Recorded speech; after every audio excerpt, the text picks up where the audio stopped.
8 ജില്ലകളിൽ red അലർട്ടാണ്.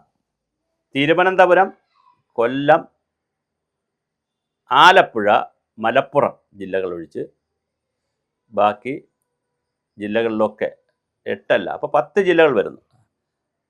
8 red alert, 2 yellow alert, പിന്നെ 4 ജില്ലകളിൽ അത്ര വലിയ കുഴപ്പമില്ല. ഈ ജില്ലകളിൽ മലയോര മേഖലകളിൽ അതിശക്തമായ മഴ പെയ്യുകയാണ്. തീരദേശത്ത് മുതലപ്പൊഴിയിൽ പോയിട്ടുള്ള വെള്ളത്തിൽ പോയ ആളുകളെ കാണാനില്ല, അത് വേറെ വിഷയമായി നിൽക്കുകയാണ് തീരദേശത്ത്. പക്ഷേ തീരദേശം കലുഷിതമായിട്ടില്ല.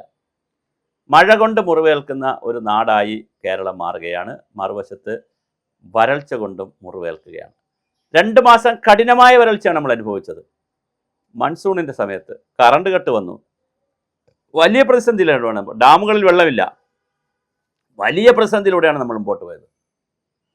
അപ്പോഴാണിതാ ഓഗസ്റ്റ് മാസത്തിൽ, അതായത് കഴിഞ്ഞ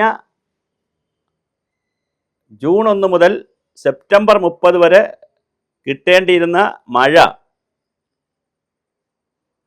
കിട്ടാതിരുന്നിട്ടും, നമുക്ക് കുറച്ച് കിട്ടിയിട്ടും, ആവശ്യത്തിൽ വളരെ കുറച്ച് മഴ കിട്ടിയിട്ടും, ഓഗസ്റ്റ് 1 അതായത് 31 രാത്രിയിലെ ഒരു മഴ കൊണ്ട്, ഒറ്റ രാത്രിയിലെ മഴ കൊണ്ട് വിവിധ ജില്ലകളിൽ വലിയ പ്രശ്നമാണ്. തിരുവനന്തപുരം പൊന്മുടി മലയിടിച്ചിലുണ്ടാകുന്നു, പത്തനംതിട്ട റാന്നിയിൽ വെള്ളക്കെട്ടുണ്ടാകുന്നു, വെള്ളപ്പൊക്കം ഉണ്ടാകുന്നു, പ്രളയത്തിലേക്ക് പോയിട്ടില്ല. പാലാ ഈരാറ്റുപേട്ടയാണ് വലിയ പ്രതിസന്ധിയിലേക്ക് പോയത്. ഉരുൾപൊട്ടലിലൂടെയും വെള്ളപ്പൊക്കത്തിലൂടെയും വലിയ പ്രതിസന്ധിയിലേക്ക് പോയിട്ടുണ്ട്. കോഴിക്കോട് ഉരുൾപൊട്ടലുണ്ട്, വെള്ളക്കെട്ടുണ്ട്. ഞാൻ ഈ പ്രളയം എന്ന് പറഞ്ഞാൽ പ്രളയമല്ല, എല്ലായിടത്തും വെള്ളപ്പൊക്കമാണുള്ളത്. മലപ്പുറത്തുണ്ട്. അപ്പോൾ കേരളത്തിലെ മലയോര ജില്ലകളിൽ, മലയോര പ്രദേശങ്ങളിൽ ശക്തമായ മഴയാണ് പെയ്തുകൊണ്ടിരിക്കുന്നത്. ഇനി 1-2 ദിവസമായി മഴ കാണും. ശരിക്കും എൽനിനോ പ്രതിഭാസം വന്നപ്പോൾ, പസഫിക് ഓഷനിലെ എൽനിനോ പ്രതിഭാസം വന്നപ്പോൾ നമുക്ക് മഴ കുറഞ്ഞതാണ്. ഇന്ത്യൻ മൺസൂണിൽ മഴ കുറയുമെന്നാണ് പറഞ്ഞത്. പക്ഷേ ഏഷ്യ ഭൂഖണ്ഡത്തിൻ്റെ മുകളിൽ, പ്രത്യേകിച്ച് ഇന്ത്യയുടെ ഭാഗത്ത് പുതിയ മൺസൂൺ പാത്തി രൂപപ്പെട്ടു എന്നുള്ളത് ഇന്ത്യൻ ശാസ്ത്ര സമൂഹത്തെയും കാലാവസ്ഥാ വകുപ്പിനെയും അതിശയിപ്പിച്ച കാര്യമാണ്. അതായത് ശാസ്ത്ര സമൂഹത്തെ പോലും ഞെട്ടിച്ചുകൊണ്ടാണ് പ്രകൃതി വലിയ തോതിൽ നമ്മളോട് പ്രതികരിക്കുന്നത്. അതിനെ നമ്മൾ കലിതുള്ളുന്നോ ചതിച്ചു എന്നോ ഒന്നും പറയുന്നതിൽ കാര്യമില്ല. കാരണം ഇതാണ് പ്രകൃതി. ഇത് മനസ്സിലാക്കുക എന്നുള്ളതാണ് പ്രധാനം. എന്തായാലും കേരളത്തിലെ വിവിധ അതേസമയം വടക്കൻ ഇന്ത്യയിലോട്ട് പോയി കഴിഞ്ഞാൽ ആസാമിലും ഒഡീഷയിലും, ആസാമിൽ 100ഓളം പേരാണ് മരിച്ചത് കഴിഞ്ഞ 1-2 ദിവസത്തെ പ്രളയം കൊണ്ട്. ഒഡീഷയിൽ 8 ലക്ഷത്തിലോളം ആളുകളെയാണ് മാറ്റിപ്പാർപ്പിച്ചിരിക്കുന്നത്. ഗുജറാത്തിലും അതുപോലെ തന്നെ. ഒഡീഷയിൽ 3-4 മരണമേ ഉള്ളൂ. ഗുജറാത്തിലും മരണം കുറവാണ്. പക്ഷേ ഗുജറാത്തിലും ഒഡീഷയിലും ആസാമിൽ വലിയ മരണമുണ്ടായി. ഒരുപാട് 100ഓളം പേര് മരിച്ചു.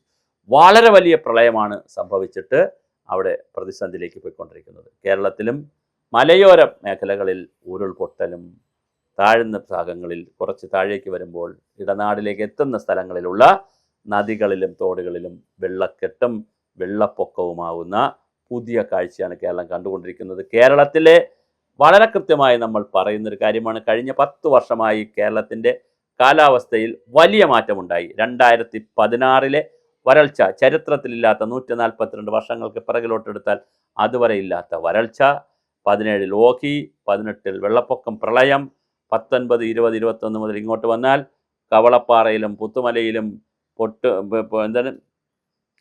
പൊട്ടിമുടിയിലും, അതുപോലെ തന്നെ പിന്നെ മുണ്ടകയിലും ചൂരൽമലയിലും, പിന്നെ ഇപ്പോൾ അവസാനം ഈ വയനാടിലെ ഈ തുരങ്കപാതയുമായി ബന്ധപ്പെട്ട സ്ഥലത്തും കള്ളാടിയിലും ഒക്കെ വലിയ രീതിയിലാണ് ഉരുൾപൊട്ടലുണ്ടായത്.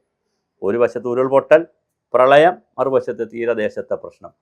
വേലിയേറ്റം കൂടെ ഉണ്ടായാൽ തീരത്തിലേക്ക് വെള്ളം ഇറങ്ങിപ്പോവില്ല, കടലിലേക്ക് വെള്ളം പോവില്ല, കരയിൽ നിൽക്കുന്ന വെള്ളം ഇവിടെ കിടന്ന് കറങ്ങും. അപ്പോൾ ഒരു വശത്ത് വേലിയേറ്റവും മറുവശത്ത് നല്ല മഴയും കൂടെ ആയാൽ കേരളീയർക്ക് ഇനിയും നോവ് കൊള്ളാനുള്ള ഒരു ആരോഗ്യമുണ്ടോ, ഒരു പ്രളയം കൂടി താങ്ങാനുള്ള കഴിവ് കേരളത്തിനുണ്ടോ എന്നത് വളരെ വലിയ പ്രശ്നമുള്ളൊരു മേഖലയാണ്. എന്തായാലും കേരളത്തിൽ മാറ്റമുണ്ടാകുമെന്ന് നമുക്ക് കരുതാം. സമസ്ത മേഖലകളിലും കൃത്യമായൊരു disaster resilience programme, disaster management പരിപാടി നടക്കുമെന്ന് തന്നെ നമുക്ക് കരുതാം. അതിനുള്ള തയ്യാറെടുപ്പ് നടത്താൻ പുതിയ സർക്കാരിന് കഴിയട്ടെ.